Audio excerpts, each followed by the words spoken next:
Apa kabar saudara? Senang sekali saya Bambang Kalitus kembali menjumpai Anda dalam Sapa Redaksi On Location. Saudara, pada kesempatan kali ini saya tadi minum, kemudian saya mendengarkan musik di tempat salah satu kafe yang cukup ramai di seputaran Sanur. Nah saudara, terkait dengan ini, permasalahan royalti di restoran ini menjadi sebuah kewajiban membayar dari perusahaan kepada pemilik atau yang memiliki hak cipta dalam hal ini ya, oleh restoran atau kafe-kafe.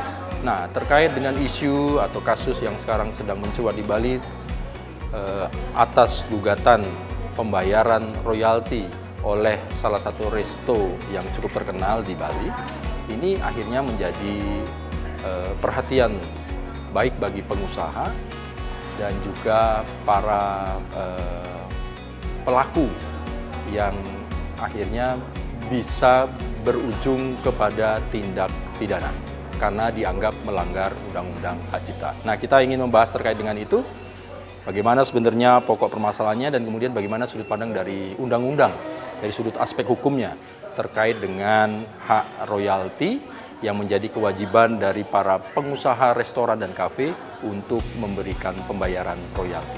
Ikut saya, kita lanjut ke dalam perbincangan kita dalam Sapa Redaksi On Location.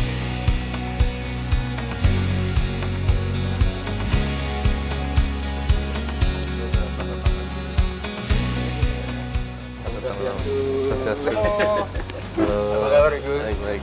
Puji, apa kabar? Sehat? Apa kabar, sehat? Sehat.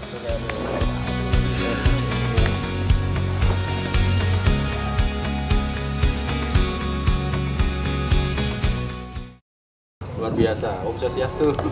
Swastiastu. Sehat selalu nggih? Iya, sehat, sehat.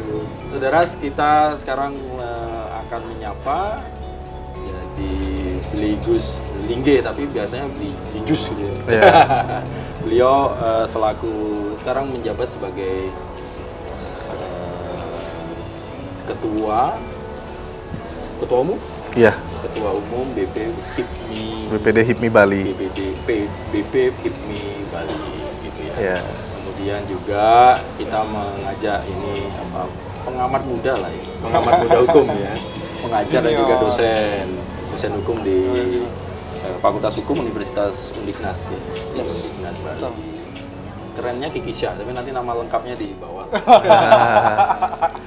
Matur suwun, terima kasih banyak Terima kasih ya banyak, untuk terima waktunya, kasih. kesempatan. Jadi memang ini lagi viral sebetulnya dan juga banyak diperbincangkan akhirnya gitu ya, terkait dengan salah satu gugatan yang diterima oleh resto yang cukup fenomenal sekarang ini ya. Restonya cukup rame, Resto Mie. Kemudian akhirnya ada gugatan. Awalnya sih kita umum berpikiran hak paten terhadap produknya gitu, hak paten terhadap brandnya. Ternyata bukan. Ternyata yang menjadi ramai adalah gugatan terkait dengan hak royalti. Ada kealpaan resto tersebut tidak membayar royalti terkait dengan lagu-lagu yang diputarkan. Nanti mungkin jelasnya kita akan sedikit ngobrol-ngobrol tentang itu ya. Di Jus mungkin mewakili dari para pengusaha muda yang ada restoran, ada kafe, mungkin hotel-hotel yang punya potensi sangat besar di Bali, di Jus, untuk memutar hal begitu. Tapi sebelum itu, mungkin saya ke ke Kiki dulu ya. Kiki Syah sebetulnya seperti apa sih ini kasus ini? Kasus kawan kita Resto Mi yang terkenal ini itu boleh kita buka dulu sih ininya apa sebetulnya yang terjadi? Iya. Ya terima kasih Mas. Ini apa namanya kesempatan yang luar biasa bisa ada di table ini bersama Ketua Umum HIPMI Bali, Haji Tinggi dan Mas BC selaku pimpinan Kompas TV Dewata. Dan hari ini sebenarnya ya memang polemik, terjadi suatu polemik atau case di sini yang dimana terkait salah satu resto yang menjual mie beken di Indonesia, dan tapi spesifiknya yang kali ini kasusnya di Bali. Gugatan ini di Bali ya? Gugatan ini di Bali, ya.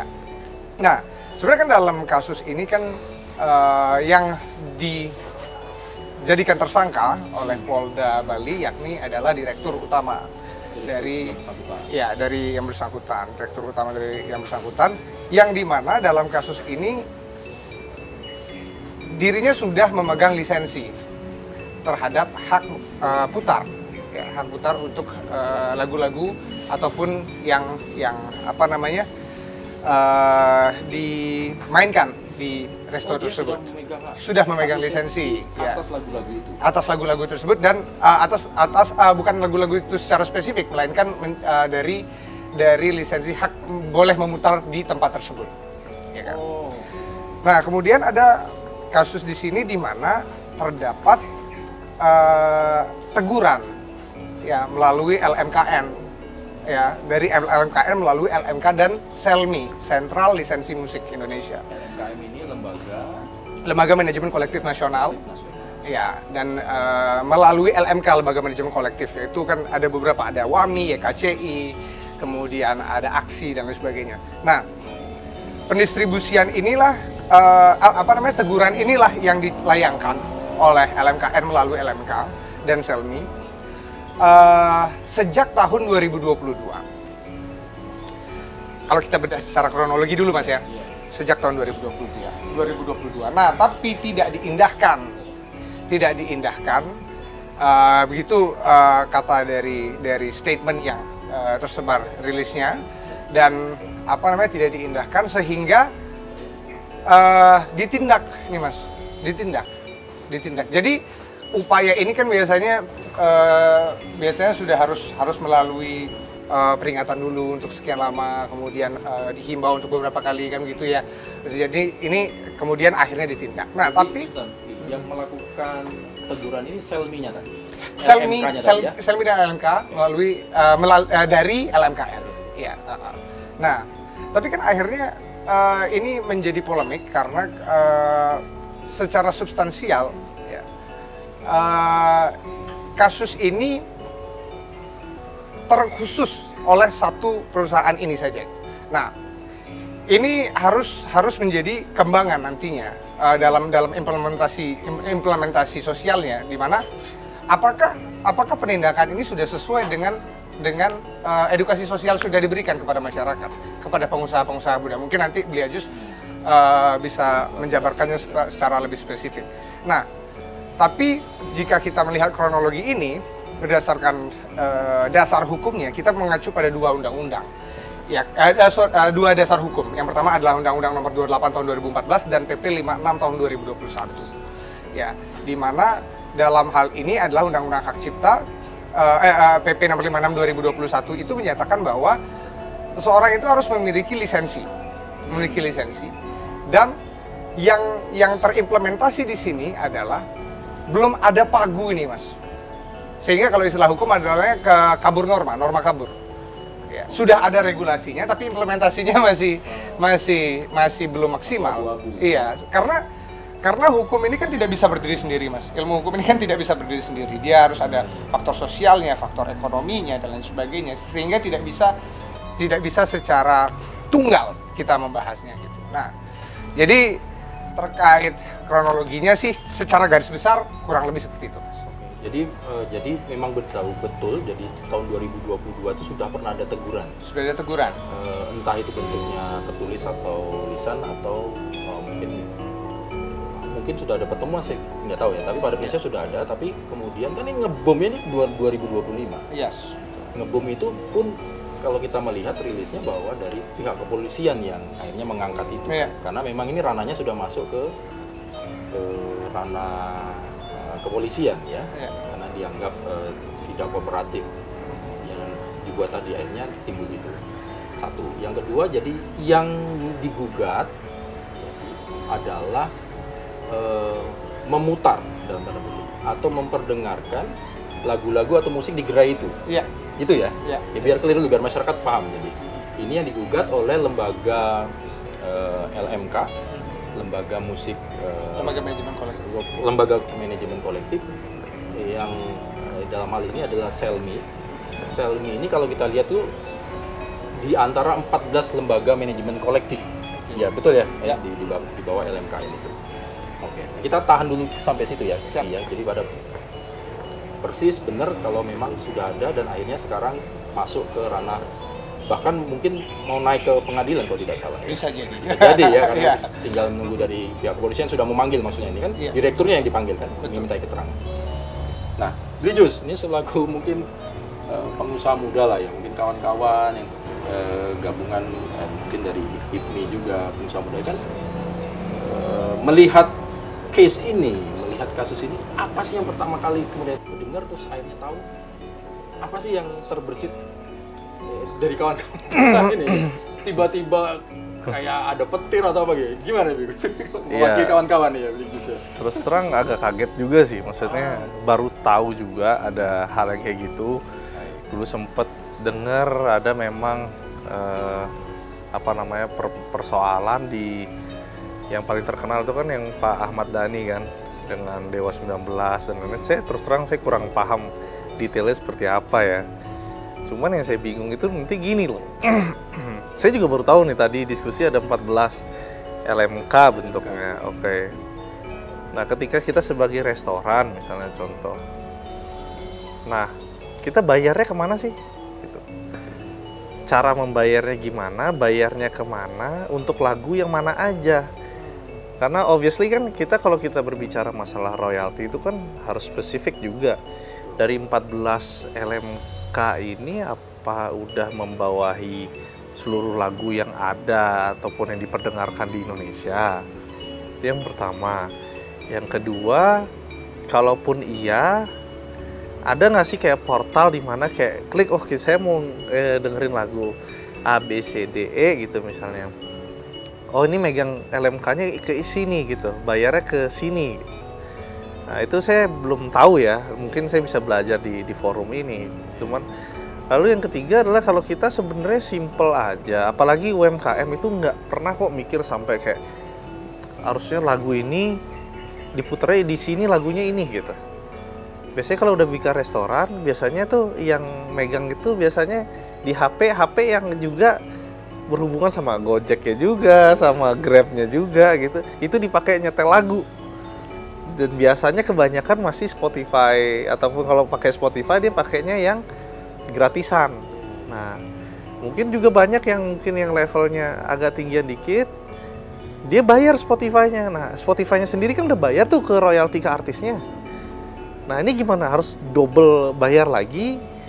Apa gimana gitu? Kalaupun dihitung per orang kan silir berganti, terus kursi-kursi juga misalnya dihitung dari kursi restorannya juga, ya nggak tahu ya, tergantung biaya per kursinya lagi kan. Kasihan orang berusaha mulai usaha terus tiba-tiba kadang-kadang juga kita udah bayar lagunya kan berapa tahun berlakunya. Dan kita juga kadang-kadang ternyata nggak cocok sama ini vibe-nya orang-orang, bisa ganti juga besokannya kan gitu kan. Ini jadinya timbul banyak pertanyaan nih gitu.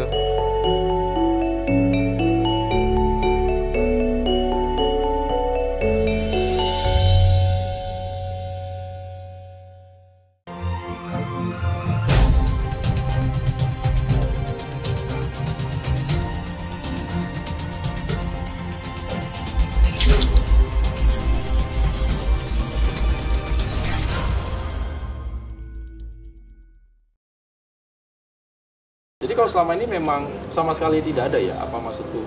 Mungkin dari pihak LMKN-nya atau dalam hal ini mungkin pemerintah lah dalam hal ini yang mengeluarkan yang akhirnya mengesahkan undang-undang melalui Dewan itu. Sosialisasi itu nggak nyampe mungkin, atau gimana sih? Dari saya sendiri sih belum ya, tapi bukan berarti tidak ada sosialisasi gitu kan. Cuman dari kita sendiri sih belum ada di forum-forum yang apalagi kita membawa organisasi yang mostly UMKM, kita belum pernah tahu ada itu, dan itu dia informasinya tuh masih sangat terbatas ketika kita mau dengerin lagu ABCDE ini kemana gitu kan. Nah, apa nggak nanti malah dengan adanya kayak gini malah kebanyakan orang-orang ya udahlah dengerin musik luar aja gitu, dengerin musik-musik yang lain-lain yang emang nggak termasuk dalam LMKN ya ini gitu. Yang harus membayar lisensi itu. Karena kan ya barriernya bukan di sana. Barriernya kalau kita udah Spotify kan seluruh musik yang ada di dunia, bahkan kita bisa create profile sendiri untuk memasangkan musik kita di sana. Nah ini yang jadi isu gitu, ya kan? Kalau balik ke Kiki ya, Kiki, kalau undang-undangnya sendiri itu apa isinya? Dia tuh membahas tentang apa ya? Objeknya, objek hukumnya atau subjek hukumnya itu seperti apa sih kalau boleh? Termasuk dengan PP-nya tadi ya, PP. Ya. Bisa membantu kita. Ya, dalam undang-undang ini sebenarnya menerangkan poin garis besarnya itu adalah tugas dan wewenang dari LMK sendiri.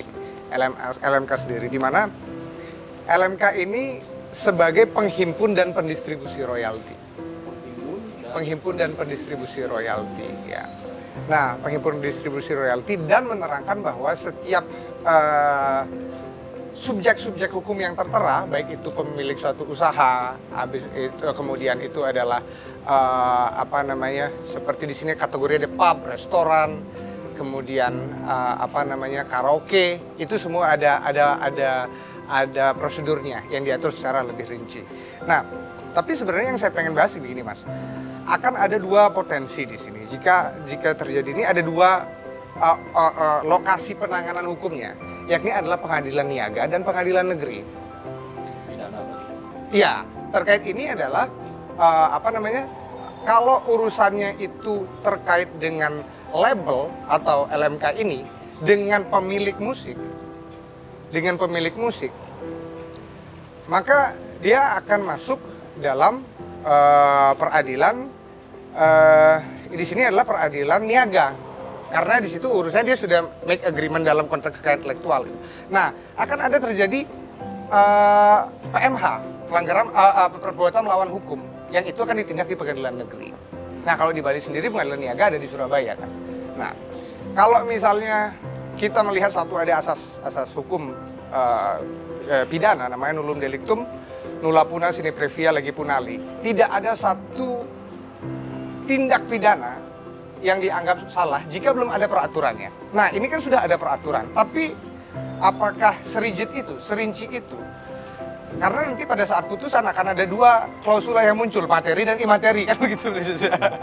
Nah, imateri ini kan yang menjadi berbahaya gitu loh. Imateri kerugiannya dasarnya seperti apa?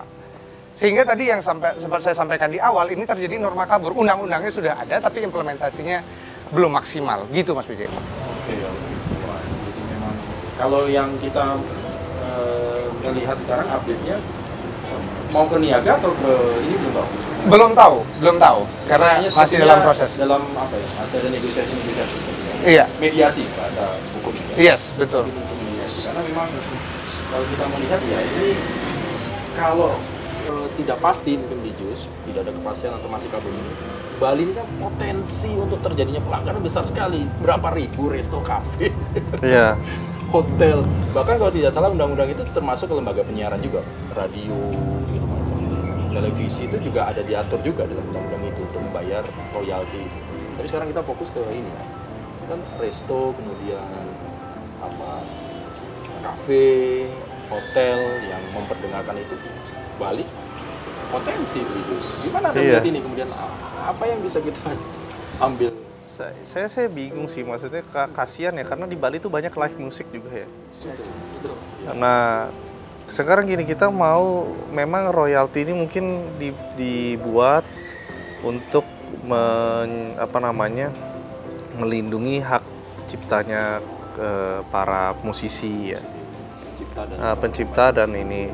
Nah, di sisi lain yang namanya live musik yang istilahnya pengamen dari level yang paling bawah ya, pengamen, terus yang live musik di resto-resto segala macam, ini kan bibit-bibit dari calon musisi-musisi Indonesia nih ya kan. Nah, ketika mereka belum punya lagu siapa yang harus dibawa? Ya kan, satu itu. Berarti kan sebenarnya jadinya counter intuitif terhadap niat baik untuk melindungi dan mengembangkan musisi Indonesia itu. Jadinya akhirnya yang sekedar live musik yang emang nyari makan day to day ini jadinya bingung mau nyanyiin lagu apa. Nah, terus ketika itu yang bawa, misalnya contoh saya nih punya restoran, saya pengen punya live musik, saya bayar band A gitu kan. Nah, yang bayar royalti ini saya atau bandnya, ya kan? Nah, ini juga menjadi kebingungan juga jadi pengusaha gitu loh. Saya nggak tahu nih implikasi hukumnya itu sebenarnya mengarahnya melekat ke band yang menyanyikan, apa ke lokasinya kan gitu kan. Itu sih saya banyak banget pertanyaan pasti dari teman-teman UMKM. Sekarang kita mau muter lagu apa? Oke gitu loh. Ya kan, kalaupun misalnya contoh saya mau putar lagu yang terkenal misalnya Peter Pan misalnya, saya bayar ke LMK yang mana? Gitu loh. Ini kan saya juga harus tahu kan. Dan ketika saya contohnya misalnya di Spotify ada playlist gitu yang berbagai macam artis gitu, baik luar maupun dalam negeri, bayarnya seperti apa? Ketengan atau gimana nih gitu kan? Nah ini sih yang bingung sebenarnya jadinya gitu.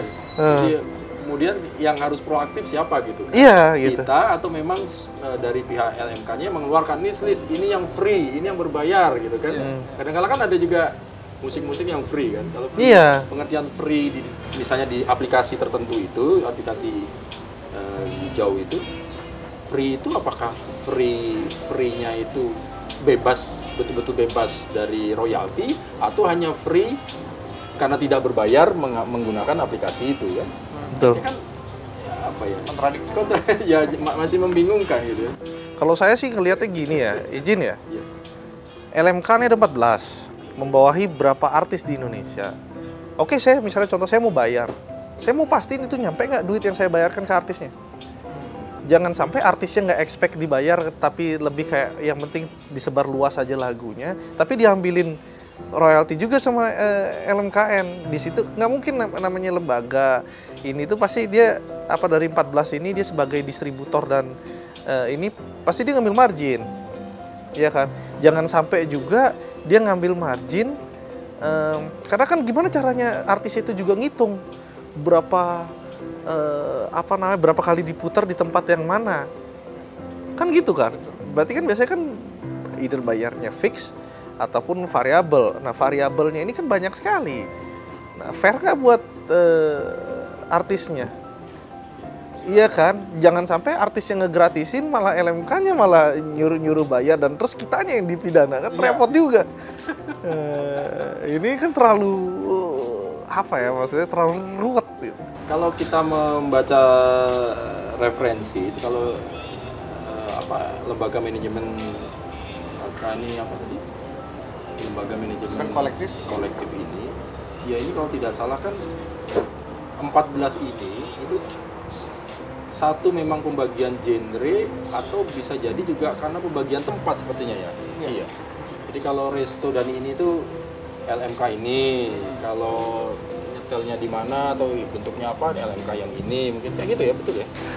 Sebenarnya atau gimana sih?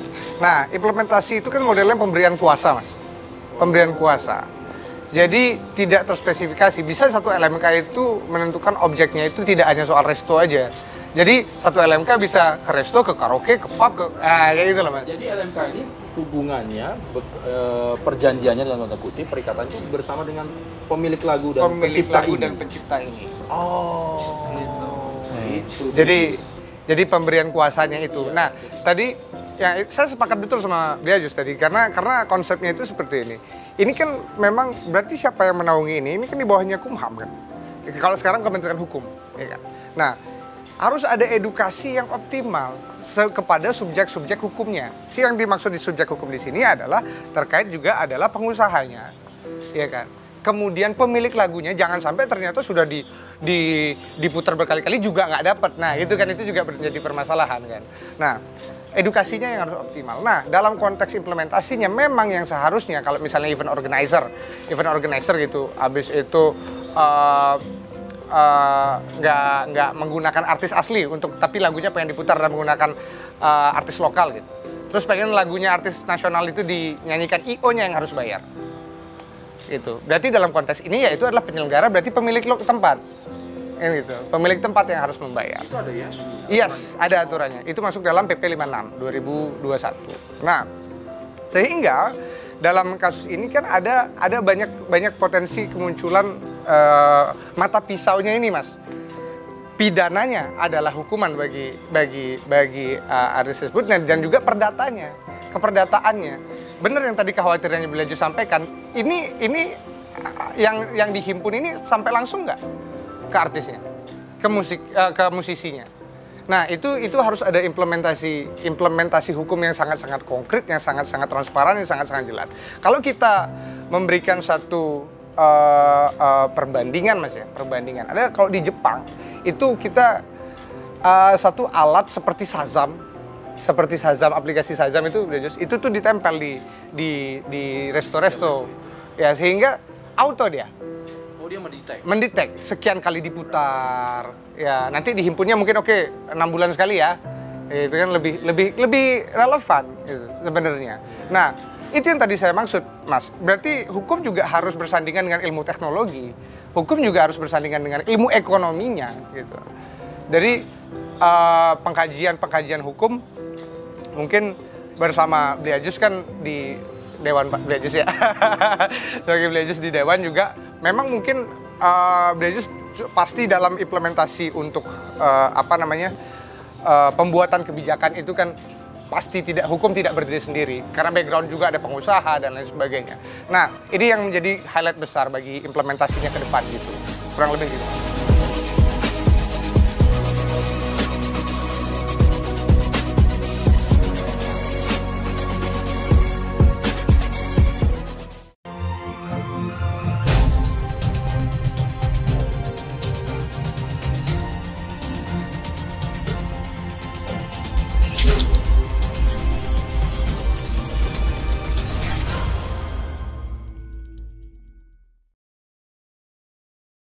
Ya, memang bagaimana ya, jadi memang tapi satu sisi begini, undang-undang ini kan jalan dan tadi saya menggarisbawahi di Bali ini potensinya besar sekali. Kalau akhirnya kan ibaratnya gini loh, kadang-kala LMK ini ngelempar umpan aja pancingnya, dijus tung gigit dapat gitu, padahal di sana kalau dia mau sesuai dengan undang-undang harusnya kan semua punya hak dan kewajiban yang sama.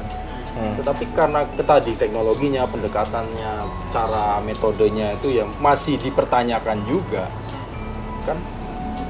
Misalnya mau pukul rata, bagaimana mau pukul rata, metodenya nggak ada. Tapi kalau di Jepang tadi kan sudah ada teknologinya kan, datanya jelas itu. Muter kapan, jam berapa kali, pengalinya mungkin. Tahu sekarang ini kan ibaratnya ada kesan begini loh. Saya nggak tahu kalau dari pengusaha ada kesan bahwa ya kita lempar dulu nih, mumpung ada ikan yang besar biar blooming, semua orang lagi aware, kena dulu ini. Iya. Padahal bisa jadi dia nuntut lo kok yang lain kok tidak. Akhirnya kan harus sama, yang lain juga harus sama. Ada kesulitan juga kalau kita lihat karena Iya, betul. ininya tidak terinci juga. Tadi penentuan tarif aja kita belum ngerti gitu. Gimana pandangan Bijus? Ya sebenarnya kayak tadi ide saya itu adalah ketika kita kerja sama existing platforms ya kan, saya bayar bisnis. Kan dari platform itu kelihatan berapa kali dengerin apa, berapa kali dengerin siapa, berapa kali dengerin siapa. Tarifnya fix aja, misalnya X Rp50 per kali didengar misalnya, ya kan. Otomatis kan yang semakin banyak artis itu di play, semakin besar royalti yang didapat. Yang semakin kurang ya kurang, kan gitu kan. Ada hitungannya tuh, ada tuh kalau misalnya kita bikin account itu misalnya contoh. Nah, jadi ketika misalnya aparat penegak hukum atau LMK ngecek ke sini misalnya contoh, loh kok kamu pakainya personal. Nah, ini kan menjadi sebuah apa namanya, bukti lah ibaratnya. Oh, Anda nih emang udah istilahnya melanggar lah kayak gitu. Tapi kalau misalnya yang udah pakai account bisnis dan lain-lain, ya kalaupun melanggar, tetap saya sih lebih ke kenapa pidana sih, kenapa nggak lebih ke denda aja gitu ya. Negara kita udah terlalu banyak biaya gitu, kalau penjara penuh juga kita pusing gitu kan. Nah itu lanjut Ki, jadi bagaimana dalam undang-undang itu sendiri terkait dengan sanksinya apabila ada pelanggaran terkait itu, gimana? Ya, sebenarnya secara undang-undang kalau kita tarik, saya melihat potensi sanksi yang terjadi dalam kasus ini. Sebenarnya kalau kita mengacu sama Undang-Undang Hak Cipta UU 28 2014 pasal 113 ayat 34, itu jika terjadi penggunaan karya musik tanpa hak ya, dan di sini khususnya untuk dikomersialkan, itu ada dua implikasinya Mas. Yang pertama itu perdata dan pidana. Kalau perdatanya itu akan berupa denda, ganti rugi. Ya, ganti rugi kepada yang bersangkutan. Itu materi dan imateri. Iya, tergantung kerugian yang ditaksirkan. Yang kedua pidana, itu maksimal 4 tahun penjara dan denda maksimal 1 miliar.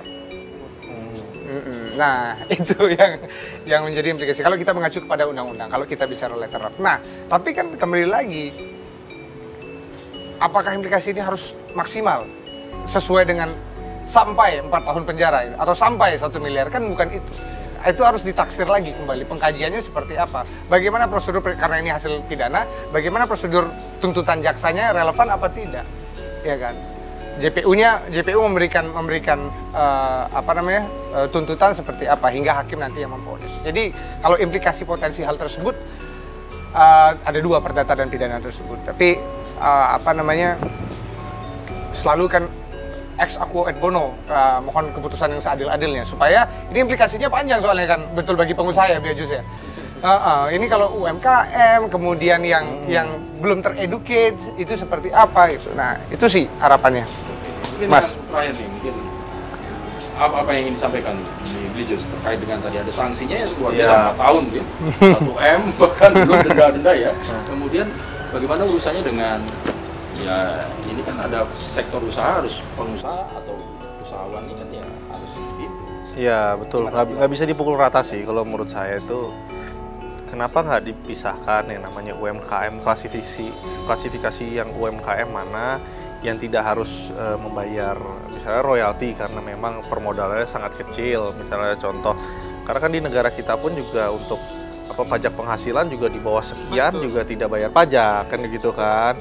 Nah, harapannya itu ada klasifikasi gitu, misalnya di bawah permodalan sekian itu nggak usah. Kalaupun di atas sekian, itu dijadikan persyaratan untuk perizinan tempatnya aja gitu loh. Izin usahanya aja. Bisa diintervensi situ maksudnya. Iya, oke, bahwa harus ada izin dari salah satu LMK misalnya kan. Jadi orang tahu dan berapa tarifnya udah jelas sekian gitu. Kita kan sebenarnya butuh kejelasan tarif itu berapa. Ya kan, jangan sampai kita bikin usaha kecil-kecilan tiba-tiba tarifnya dendanya 1 miliar, kan nggak masuk akal juga gitu. Iya kan? Dan yang pasti memang usaha ini harus jalan. Iya. Ya, karena melibatkan orang banyak, tetapi satu sisi juga ya kita tidak melanggar aturan. Gitu. Iya. Paling ujung-ujungnya nanti kalau kita emang benar-benar ini ekstrim, paling jadinya ornamen bambu-bambu itu aja yang rame nanti di kafe-kafe UMKM kan. Gitu. Belum lagi kalau kita lihat tadi kan musik dangdut, saya nggak tahu tradisional, jangan-jangan juga ada LMK-nya juga. Iya, ada betul. juga Bahkan ya? sampai Wah, ya? penghimpunan ini kan sampai penari, Mas. Penari itu kan dia harus terdisiplin. Kalau yang sudah memegang hak paten ada yang mengawasi. Iya. Jadi memang oke lah ya, kita concluding lah ya. Jadi memang pertama adalah kita menghargai kawan-kawan pengusaha, menghargai bahwa memang hak cipta itu memang harus dilindungi dan memang harus dihargai. Salah satu pemerintah menghargai itu ada dibuat undang-undang untuk perlindungan hak cipta. Ada royalti ya, ada segala macam. Dan itu sepakat pengusaha ya. Tapi sisi lain juga pengusaha kan juga mau hidup. Jangan sampai implementasi pelaksanaan dari undang-undang itu justru malah mematikan aktivitas usaha-usaha ini. Karena Bali sangat potensial dan potensinya banyak sekali untuk memutarkan lagu. Iya. Segala macam, karena kafe semua banyak sekali gitu ya. Kemudian tadi transparansi dari keuangan ini bagaimana, kemudian kesulitan untuk membayar bagaimana, ke siapa, ini masih menjadi pertanyaan dari para pengusaha kan gitu ya, Bigis ya. Kemudian besaran tarif ini juga masih perlu dikaji ulang, mungkin bahasa kita dikaji ulang untuk sampai ketemu, dan mungkin mengkaji ulangnya ya bisa jadi para pengusaha dilibatkan untuk itu ya. Mungkin apakah ada klasifikasi UMKM, di atas UMKM atau perusahaan besar, mungkin tarifnya tidak sama. Ya, saya kira mungkin itu, dan kita banyak belajar. Mudah-mudahan ini menjadi salah satu hal yang ya akhirnya kita harus sama-sama proaktif dalam hal ini, pemangku undang-undang dan juga mungkin dari LMK-nya juga aktif memberikan edukasi terus, dan satu sisi juga para pengusaha juga harus mencari tahu supaya tidak terseret dalam kasus-kasus hukum yang dihadapi oleh salah satu pengusaha resto ini. Begitu ya. Atas semua makasih Kiki, terima kasih banyak. Salam sehat selalu. Mudah-mudahan saudara sedikit banyak obrolan santai ini ya, memberi gambaran kepada kita lah kasusnya sebetulnya seperti apa, kemudian ya, bagaimana kita ke depan, terutama untuk Bali yang sangat-sangat potensial terkait dengan restoran, kafe, hotel-hotel yang potensi untuk memutarkan lagu-lagu hits Indonesia, dan juga yang lagu-lagu yang dilindungi oleh lisensi atau royalti itu bisa berjalan dengan baik. Saya Bambang Kalitus menutup Sapa Redaksi On Horizon kali ini. Terima kasih atas bersamaan Anda. Kita jumpa lagi minggu depan tentunya dengan permasalahan-permasalahan yang tidak kalah menariknya yang saya sampaikan kepada Anda, dan kita akan menyapa para narasumber yang berkompeten bersama saya untuk mengupas, menjelaskan, dan menyampaikan kepada Anda. Matur suwun, terima kasih banyak. Salam sehat selalu.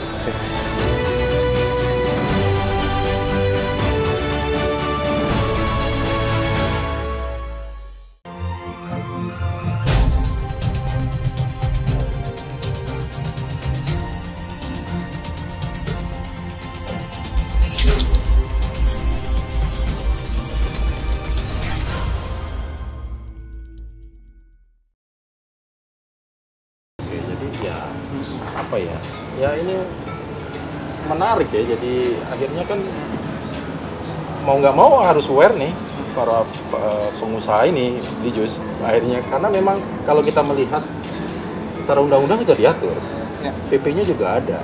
Jadi kalau misalnya ada gugatan dari mungkin 14 LMK ini tadi, memang ya larinya pasti ke ranah hukum karena ada undang-undangnya kan. Nah, cuman nanti kita akan mengkritisi lagi lah tentang itu ya. Teman yang pertama ini mungkin yang menjadi ini juga adalah mengenai penentuan tarif. Ya, penentuan tarif. Saya tidak tahu tadi kalau kita melihat ya, pengusaha saja dalam hal ini pun mengetahui saja aturan-aturannya itu belum 100% paham, apalagi masuk ke detail kan. Akhirnya kok tarif sekian kan, kalau dilihat gugatannya cukup besar ya. Kalau nilai jumlah gugatan yang harus denda ya ganti itu kan. Nah itu kan masyarakat atau juga ini mungkin mau bertanya bagaimana dengan tarif, bagaimana penentuan tarif. Ada kegalauan itu Di Jus dari kawan-kawan kok ketemu gini akhirnya ngitungnya per kursi tadi kan jadi pertanyaan. Kenapa? Termasuk transparansinya loh ya. Betul. Jadi sebenarnya kalau dari saya sih sebenarnya kayak gini ya.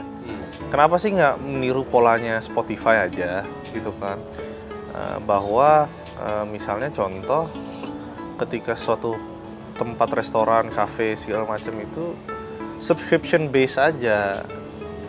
Ya kan? Misalnya contoh kita kerjasama sama LMKA gitu. LMKA saya mau nyetel lagunya biasanya ABCDE gitu misalnya. Saya bayar nih 500.000 misalnya, 300.000 sebulan. Kayak gitu kan.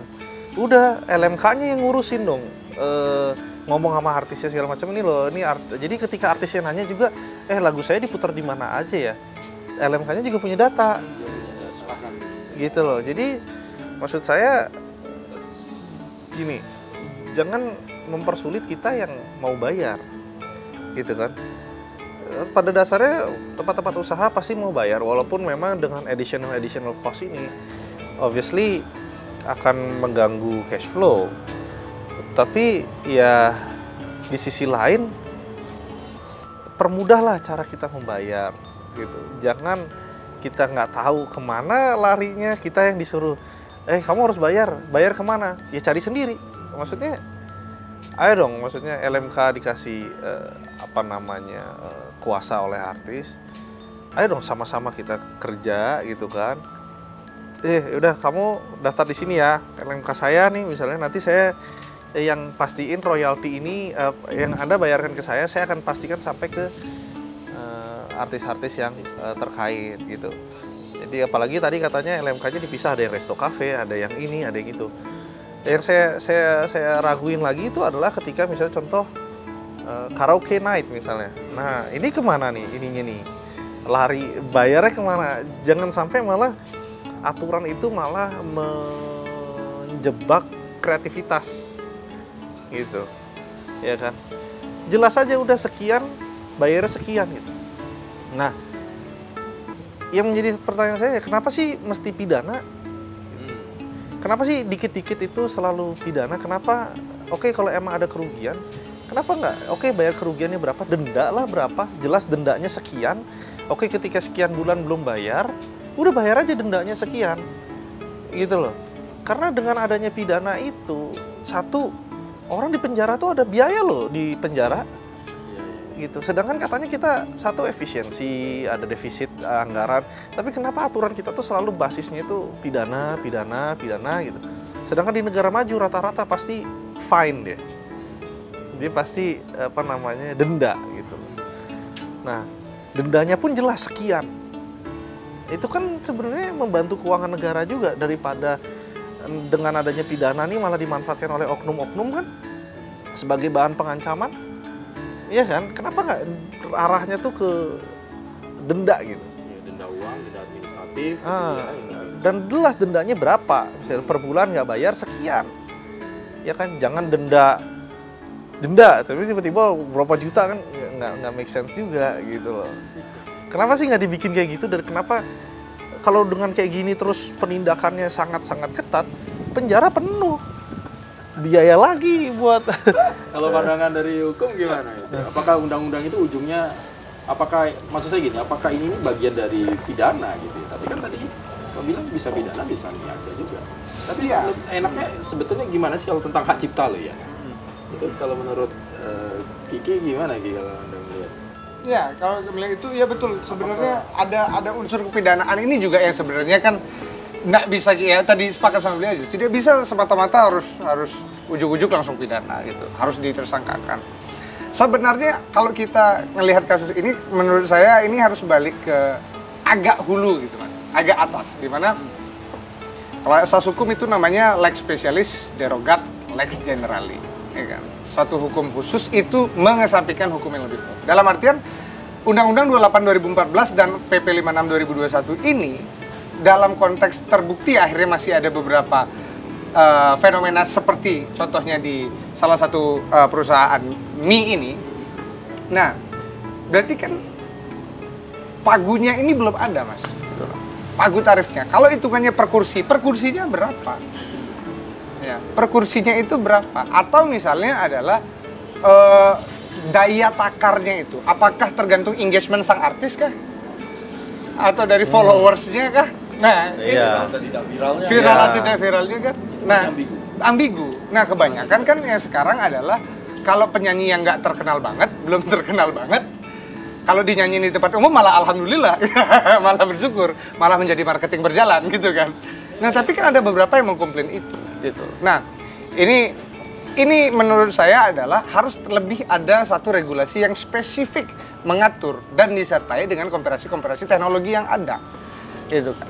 Nah, spesifikasi regulasi ini berguna sekali untuk bisa menjabarkan konteks-konteks yang tercantum dalam PP 56 2021 dan UU 28 2014 tentang hak cipta. Gitu kan. Nah, harapan besarnya adalah setelah itu bahkan sebelum disahkan dan setelah disahkan itu harus teredukasi kepada subjek-subjek hukum dalam konteks ini gitu. Salah satu di sini adalah pemilik usaha dan juga LMK-nya selaku jembatan dan juga pemberi kuasa yaitu musisi gitu Mas. Iya sih.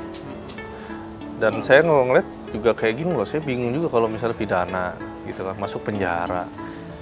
Ya apa nggak bisa misalnya contoh nih direktur Mi X ini dipertemukan aja sama yang dirugikan gitu kan, artis yang dirugikan, apakah mau secara kekeluargaan atau gimana gitu kan. Karena aneh ya, bayangin aja di penjara masa digabung sama yang pembunuh, pemerkosa, kan maksudnya karena ditanya sama teman-teman di penjara kenapa lupa bayar lagu kan, maksudnya kayak agak kasihan gitu loh. Berarti kan orang yang istilahnya bukan busuk ya, maksudnya digabungkan dengan sebuah apa namanya lingkungan yang buruk gitu kan, nggak bagus gitu, iya kan? Ini kan harus ada sebenarnya apa ya, kejahatan yang murni, oke, masuk pidana, tapi yang kalau yang bersifat kelalaian dan kayak gini ini kenapa nggak lebih ke denda aja ya gitu? Kenapa Berarti mesti perlu ada ini ya, Pak, revisi undang-undangnya lagi dong. gitu? Iya, Karena di undang-undangnya memang menyatakan diancam pidana. Ya kan? Iya, jelas itu. Ya. Serem gitu jadinya buka restoran sama ini, mendingan nggak usah deh. orang jadi malah enggan berbisnis Mas. Iya.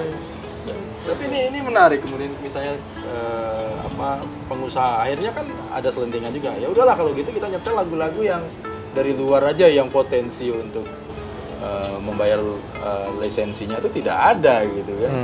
Dan akhirnya ya saya nggak tahu apakah malah terjadi kanibal atau seperti apa itu. Betul. Kalau pengusaha gimana gitu Pak? Iya, kan kita harus lihat dong, bener nggak dia udah dikuasakan belum sama artisnya kan? Ya udah, kita sebenarnya gampang aja. Berarti kan pasti pengusaha tuh nyari jalan keluar yang tidak mempersulit mereka. Ya, kemungkinan besar dia akan nyari lagu-lagu indie dari negara entah di mana yang sangat kecil kemungkinannya LMK ini punya kuasanya. Kan gitu jadinya. Karena sangat-sangat accessible gitu melalui salah satu aplikasi yang terkenal, bahkan handphone yang kita punya juga ada Apple Music, Spotify, kita mau ngomong apa semua, Android Music juga ada gitu kan, YouTube Music gitu. Jadi kita berharap tentunya tidak gitu kan. Tapi kalau dari pengusaha sendiri, sepakat nggak kalau bahwa kita memang harus bayar royalti? Sepakat ya kita. Makanya kita bayar Spotify Premium gitu.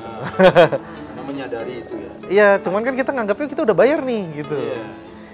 Kalau mungkin bisa sebenarnya sekedar ide buat LMK ya, kerjasama dong sama platform mainstream, YouTube Music, Apple Music, Spotify Music atau apa Android Music. Oke nih, di Indonesia ada aturan ini nih. Jadi kita tuh subscribe-nya, misalnya contoh restoran tuh subscribe-nya bukan yang personal subscribe tapi untuk bisnis. Kan ada tuh biasanya kan, kalau email kan ada email personal, email bisnis, dan nah ini mungkin account bisnis.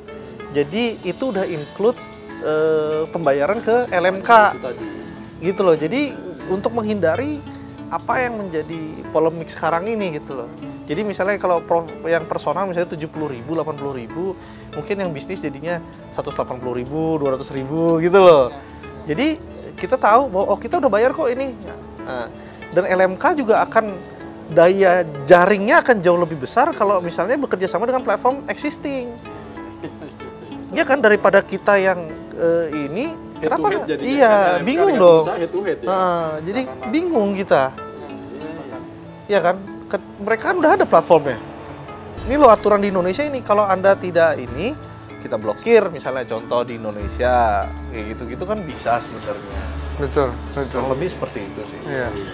Dan izin nambahin Mas, mungkin ini juga pengaruh implikasinya itu pada saat implementasi penerapannya. Kalau dibilang tadi adalah jumlah kursi terisi apa enggak? Kalau sepi gimana? Metode pengawasannya seperti apa? CCTV berfungsinya seperti apa implementasi? Ini kan sangat-sangat kabur implementasi di bawah gitu loh sebenarnya. Itu salah satu untuk kasih contoh, dan saya sepakat dengan yang tadi disampaikan oleh beliau sebagai implikasinya supaya head to head-nya dengan LMK ini dengan artisnya langsung gitu loh, supaya let's make it clear